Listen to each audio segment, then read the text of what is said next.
Hello friends, welcome back to our channel. ഇന്ന് നമ്മൾ വന്നിരിക്കുന്നത് കാലിക്കറ്റ് യൂണിവേഴ്സിറ്റി കോർപ്പറേറ്റ് റെഗുലേഷൻസ് എന്ന സബ്ജക്റ്റിലെ ഇമ്പോർട്ടൻറ്റ് ക്വസ്റ്റൻസിൻ്റെയും അതുപോലെ തന്നെ അതിൻ്റെ ആൻസേഴ്സിൻ്റെയും വീഡിയോ ചെയ്യാൻ വേണ്ടിയിട്ടാണ് വന്നിരിക്കുന്നത്. അതിനു മുൻപ് ഈ ഒരു ചാനൽ നിങ്ങൾ ആദ്യമായിട്ടാണ് കാണുന്നതെങ്കിൽ ചാനൽ സബ്സ്ക്രൈബ് ചെയ്യുക, അടുത്തുള്ള ബെല്ലൈക്കൻ കൂടി ക്ലിക്ക് ചെയ്യുകയാണെങ്കിൽ എൻ്റെ ലേറ്റസ്റ്റ് വീഡിയോസ് നിങ്ങൾക്ക് നോട്ടിഫിക്കേഷൻ വഴി ലഭിക്കുന്നതാണ്. കാലിക്കറ്റ് യൂണിവേഴ്സിറ്റിയിലെ BCom BBAയിലെ ഒരുവിധം എല്ലാ സബ്ജക്റ്റുകളുടെയും ഇമ്പോർട്ടൻറ്റ് ക്വസ്റ്റൻസിൻ്റെയും അതുപോലെ തന്നെ റിപ്പീറ്റ് ആയിട്ട് വരുന്ന ക്വസ്റ്റൻസിൻ്റെയൊക്കെ വീഡിയോസ് നമ്മൾ ഓൾറെഡി ചെയ്തിട്ടുണ്ട്. അപ്പോൾ നിങ്ങൾക്ക് നിങ്ങളുടെ ഏതെങ്കിലും സബ്ജക്റ്റുകളിലൊക്കെ ഇമ്പോർട്ടൻറ്റ് ക്വസ്റ്റൻസോ അതുപോലെ തന്നെ റിപ്പീറ്റ് ആയിട്ട് വരുന്ന ക്വസ്റ്റൻസ് കാണണമെങ്കിൽ ജസ്റ്റ് ആ പ്ലേലിസ്റ്റ് ഒന്ന് വാച്ച് ചെയ്ത് നോക്കുക. ഇനി നമുക്ക് ഈ ഒരു കോർപ്പറേറ്റ് റെഗുലേഷൻസ് എന്ന സബ്ജക്റ്റിലെ ഇമ്പോർട്ടൻറ്റ് ക്വസ്റ്റൻസും അതുപോലെ തന്നെ അതിൻ്റെ ആൻസേഴ്സും ഏതൊക്കെയാണെന്ന് നോക്കാം.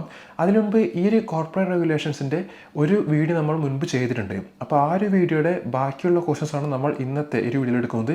അപ്പോൾ ആ ഒരു വീഡിയോയും കൂടി നിങ്ങളൊന്ന് വാച്ച് ചെയ്യുക. അതിൻ്റെ ലിങ്ക് നമ്മൾ ഐ ബട്ടണിലും അതുപോലെ തന്നെ ഡിസ്ക്രിപ്ഷനിലും കൊടുത്തിട്ടുണ്ട്. ഇനി നമുക്ക് ഈ ഒരു വീഡിയോയിലേക്ക് കിടക്കാം. ഫസ്റ്റത്തെ ക്വസ്റ്റ്യൻ ആണ്, വാട്ട് ഈസ് ഷെയർ സർട്ടിഫിക്കറ്റ്? എന്താണ് share certificate?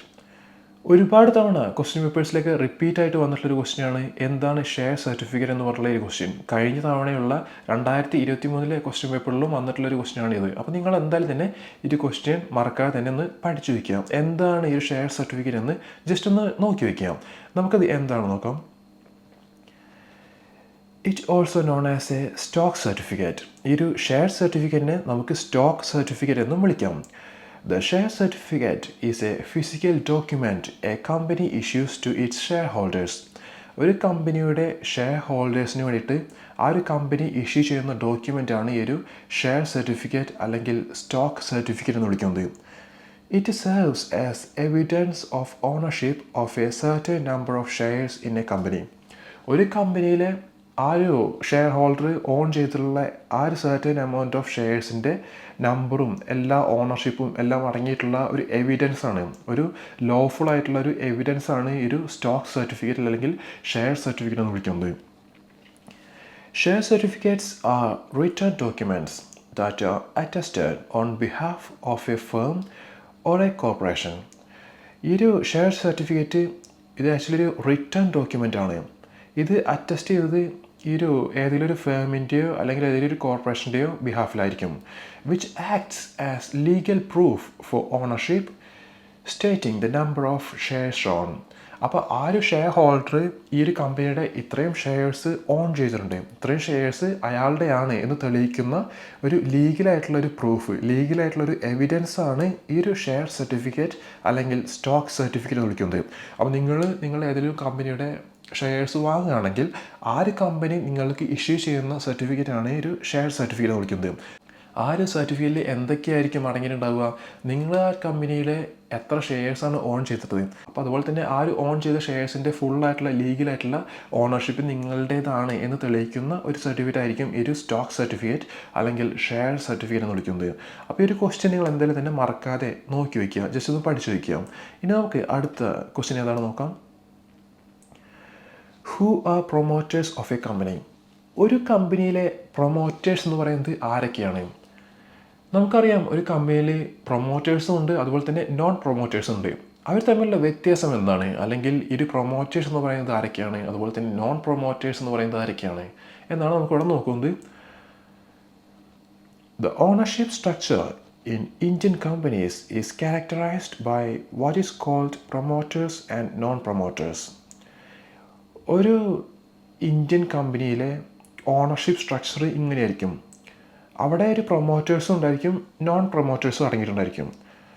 In principle promoters refers to founders or controlling shareholders while non-promoters refers to other shareholders including minority shareholders. അപ്പോൾ എന്താണ് ഒരു പ്രൊമോട്ടേഴ്സും നോൺ പ്രൊമോട്ടേഴ്സും തമ്മിലുള്ള വ്യത്യാസം? പ്രൊമോട്ടേഴ്സ് എന്ന് പറയുന്നത് ഈ ഒരു കമ്പനി തുടങ്ങിയത്, ഈ ഒരു കമ്പനി ഇൻവെൻറ്റ് ചെയ്തത് ആരൊക്കെയാണോ അല്ലെങ്കിൽ ഈ ഒരു കമ്പനിയുടെ ഫൗണ്ടർ, ഈ ഒരു കമ്പനിയുടെ ഷെയർ ഹോൾഡേഴ്സ്, ഈ ഒരു കമ്പനിയുടെ കൺട്രോളിങ് ഷെയർ ഹോൾഡേഴ്സ് എന്ന് വെച്ചാൽ ഈ ഒരു കമ്പനിയിൽ എന്തൊക്കെ നടക്കണം, എന്തൊക്കെ നടക്കാൻ പാടില്ല, ഈ ഒരു കമ്പനി എങ്ങനെ റൺ ചെയ്യണം, അതുപോലെ തന്നെ ഈ കമ്പനിയുടെ ഫുള്ളായിട്ടുള്ളൊരു അധികാരമുള്ള ഷെയർ ഹോൾഡേഴ്സിനെയാണ് നമ്മളിവിടെ പ്രൊമോട്ടേഴ്സ് എന്ന് വിളിക്കുന്നത്. അപ്പോൾ ഇവരായിരിക്കും ഒരു കമ്പനി തുടങ്ങിയിട്ടുണ്ടായിരിക്കുക. ഇത് കമ്പനി തുടങ്ങിയിട്ടുള്ള ഫൗണ്ടേഴ്സിനൊക്കെയാണ് ഇവിടെ പ്രൊമോട്ടേഴ്സ് എന്ന് വിളിക്കുന്നത്. അതുപോലെ തന്നെ ലീഗലായിട്ട് കമ്പനിയിൽ എന്ത് മാറ്റം വരെ നടത്താൻ അധികാരമുള്ള ഷെയർ ഹോൾഡേഴ്സിനെ നമ്മളുടെ പ്രൊമോട്ടേഴ്സ് എന്ന് വിളിക്കും. While non promoters refers to other shareholders. എന്നാൽ നോൺ പ്രൊമോട്ടേഴ്സ് എന്ന് പറയുന്നത് സാധാരണ കമ്പനിയുടെ അധികാരങ്ങളൊന്നും അധികമില്ലാത്ത സാധാരണയുള്ള ഷെയർ ഹോൾഡേഴ്സിനെയാണ് അവിടെ നോൺ പ്രൊമോട്ടേഴ്സ് എന്ന് വിളിക്കുന്നത്. ഇവിടെ നോൺ പ്രൊമോട്ടേഴ്സിൽ ഓരോ മൈനോറിറ്റി ഷെയർ ഹോൾഡേഴ്സും അടങ്ങിയിട്ടുണ്ടായിരിക്കും. എന്ന് വെച്ചാൽ ഒരു കമ്പനിയുടെ ഏറ്റവും ചെറിയ ഷെയർ ഹോൾഡർ മുതൽ ഈ കമ്പനിയിലെ അധികം അധികാരങ്ങളൊന്നും ഇല്ലാത്ത, ഡിസിഷൻ മേക്ക് ചെയ്യാനുള്ള പവറൊന്നും ഇല്ലാത്ത സാധാരണ വെറും ഒരു ഷെയർ ഹോൾഡേഴ്സിൻ്റെയൊക്കെ നമ്മളുടെ നോൺ പ്രൊമോട്ടേഴ്സ് എന്ന് വിളിക്കുന്നത്. എന്നാൽ പ്രൊമോട്ടേഴ്സിൻ്റെ ഭാഗത്തേക്ക് വരുമ്പോൾ ഇവിടെയാണ് കമ്പനിയുടെ ഫൗണ്ടേഴ്സും അതുപോലെ തന്നെ കൺട്രോളിംഗ് ഷെയർ ഹോൾഡേഴ്സൊക്കെ ഉണ്ടായിരിക്കുക. അപ്പോൾ ഇതാണ് ഒരു പ്രൊമോട്ടറും അതുപോലെ തന്നെ നോൺ പ്രൊമോട്ടേഴ്സും തമ്മിലുള്ള വ്യത്യാസം എന്ന് പറയുന്നത്.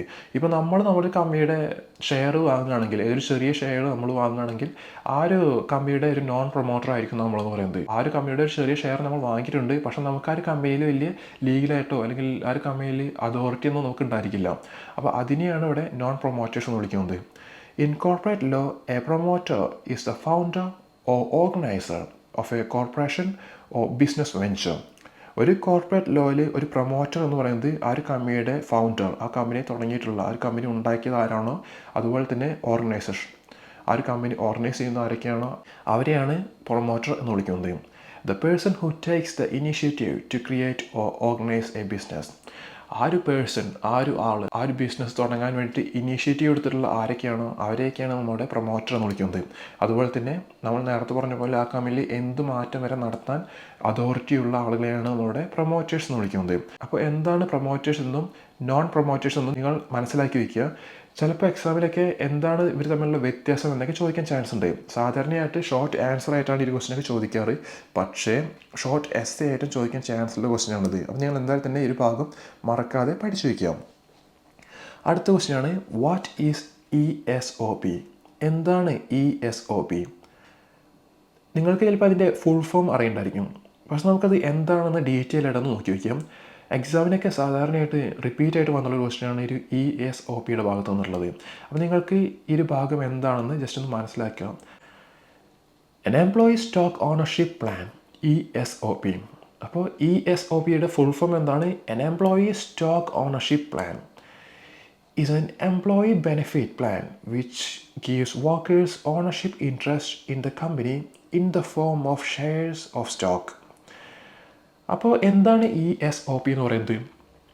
ഈ ഒരു ESOP എന്ന് പറയുന്നത് എംപ്ലോയി ബെനിഫിറ്റ് പ്ലാനാണ്.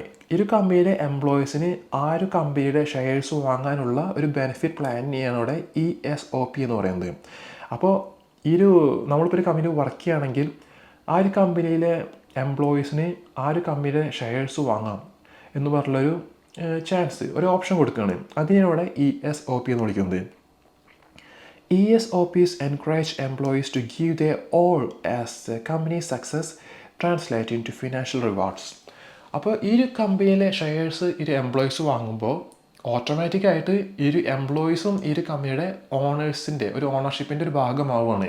ഇതിപ്പോൾ ഒരു ചെറിയ ഷെയർ ആണെങ്കിൽ കൂടി ആ ഒരു എംപ്ലോയി ആ ഒരു സ്റ്റോക്ക് വാങ്ങിക്കഴിയുമ്പോൾ ആ ഒരു എംപ്ലോയിയുടെ മനസ്സിൽ ഇതെൻ്റെയും കൂടി ഒരു കമ്പനിയാണ് എന്ന് പറഞ്ഞുള്ളൊരു മനോഭാവം അവിടെ ഉണ്ടാകും. അതുകൊണ്ട് തന്നെ ആ ഒരു എംപ്ലോയി ഹാർഡായിട്ട് വർക്ക് ചെയ്യും. അതുപോലെ തന്നെ ആ ഒരു കമ്പനിയുടെ സക്സസിന് വേണ്ടിയിട്ട് ആ ഒരു എംപ്ലോയി എത്രത്തോളം അയാൾക്ക് പറ്റാവുന്ന രീതിയിൽ വർക്ക് ചെയ്യുന്നു അത്രത്തോളം അയാളുടെ ആ ഒരു എംപ്ലോയി സ്കിൽസൊക്കെ ഉപയോഗിച്ചിട്ട് ആ ഒരു കമ്പനീനെ പ്രൊമോട്ട് ചെയ്യാൻ ശ്രമിക്കും. അപ്പോൾ ആ ഒരു എംപ്ലോയീസിനെ ഇങ്ങനെ എൻകറേജ് ചെയ്യാൻ വേണ്ടിയിട്ടുള്ള ഒരു പ്രോഗ്രാമാണ് ഈ ഒരു എംപ്ലോയി സ്റ്റോക്ക് ഓണർഷിപ്പ് പ്ലാൻ എന്ന് പറഞ്ഞുള്ള ഒരു പ്ലാനിങ്.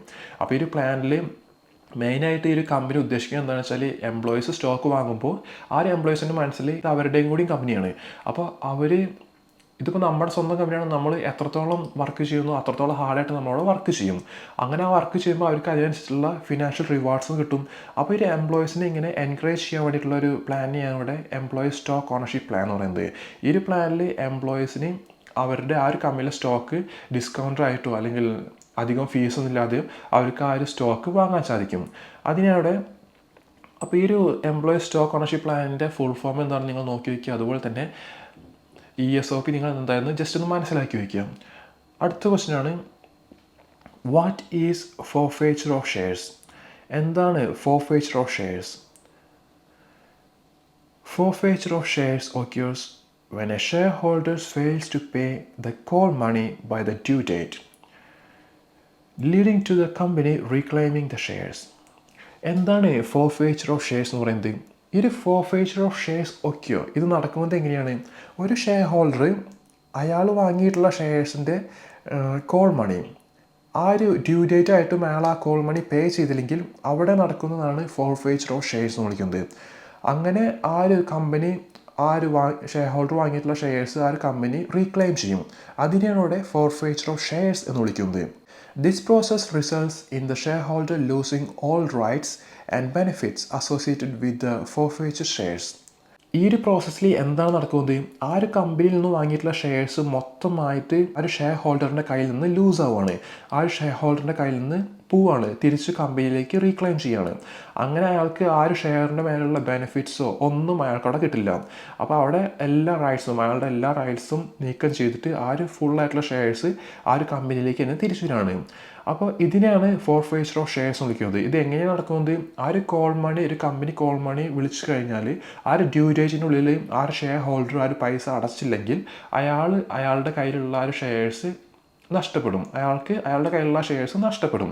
അത് തിരിച്ചൊരു കമ്പനി ആ ഒരു ഷെയർസ് തിരിച്ചു വിളിക്കും. അപ്പോൾ അതിനാണ് ഇവിടെ ഫോർഫെയ്ച്ചർ ഓഫ് ഷെയർസ് എന്ന് വിളിക്കുന്നത്.